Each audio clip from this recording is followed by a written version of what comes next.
Vendre une propriété au Québec implique plusieurs étapes et exigences légales. Voici 9 informations utiles pour quelqu'un qui envisage de vendre sa propriété dans la province de Québec. En point 1, en fin de compte, faire appel à un évaluateur agréé ou un courtier immobilier expert dans votre quartier pour déterminer la valeur marchande de votre propriété. Examinez également les tendances du marché local. Le prix des propriétés comparables ou voisines peuvent avoir quand même un grand impact au niveau de la valeur de votre propriété. Au point 2, la préparation de la propriété. Effectuez les réparations nécessaires et envisagez des améliorations esthétiques pour augmenter l'attrait de votre propriété. Présentez la propriété de manière attrayante pour les visites et particulièrement pour les photographies.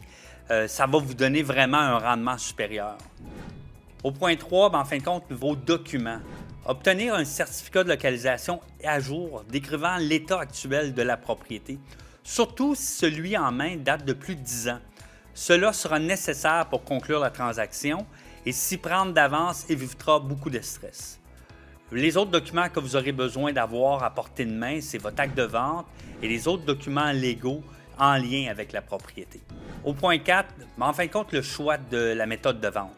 Vous pouvez collaborer avec un courtier immobilier pour bénéficier de son expertise, de son réseau et de sa visibilité sur le marché, ou vous pouvez choisir de vendre sans courtier.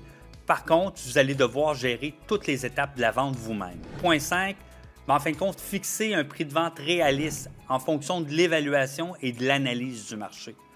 Parfois, on voit des gens surestimer leurs biens immobiliers et les propriétés demeurent en vente pendant de nombreux mois. Au point 6, la commercialisation et la promotion. Selon le courtier immobilier, les stratégies publicitaires vont varier énormément. Il est important de publier des annonces sur les sites web immobiliers, les réseaux sociaux et bénéficier du réseau de collaboration intercourtier. C'est sûr qu'installer un panneau devant la propriété pour attirer les acheteurs potentiels locaux est nécessaire. Au point 7, examinez les promesses d'achat reçues et négocier les termes avec les acheteurs potentiels. Ici, je fais une mise en garde. Il faut porter une attention particulière aux inclusions, aux exclusions et les clauses de la promesse d'achat. Parce que parfois, ce n'est pas nécessairement la promesse d'achat avec le prix le plus élevé qui est la promesse d'achat la plus intéressante. Au point 8, en fin de compte, la vérification et la finalisation de la vente. Vous savez, bien souvent, il va y avoir des conditions assorties à la promesse d'achat, notamment la question de l'inspection professionnelle pour évaluer l'état de la propriété. On parle ici de la partie qualitative de l'immeuble. Il va y avoir bien sûr possiblement une évaluation.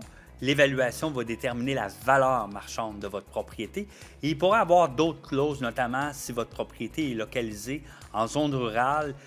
Donc, il pourrait y avoir une clause de test d'eau ou de vérification des installations septiques ou tout autre élément que l'acheteur a besoin de se faire confirmer avant de procéder à la transaction. Une fois l'ensemble des conditions réalisées, un notaire finalisera la transaction, s'assurera de la conformité légale et effectuera le transfert de la propriété. Au point 9, l'impôt sur le gain en capital. Vous savez si votre propriété que vous vendez est une résidence secondaire ou un investissement, vous devez tenir compte des nouvelles règles en matière d'impôt sur le gain en capital. Vous savez, c'est un bref aperçu des étapes et ça peut varier selon les spécificités de la propriété et de votre situation comme vendeur. Je vous recommande de consulter un professionnel de l'immobilier ou un avocat pour s'assurer de respecter toutes les exigences légales et maximiser les avantages pour assurer la vente de votre immeuble.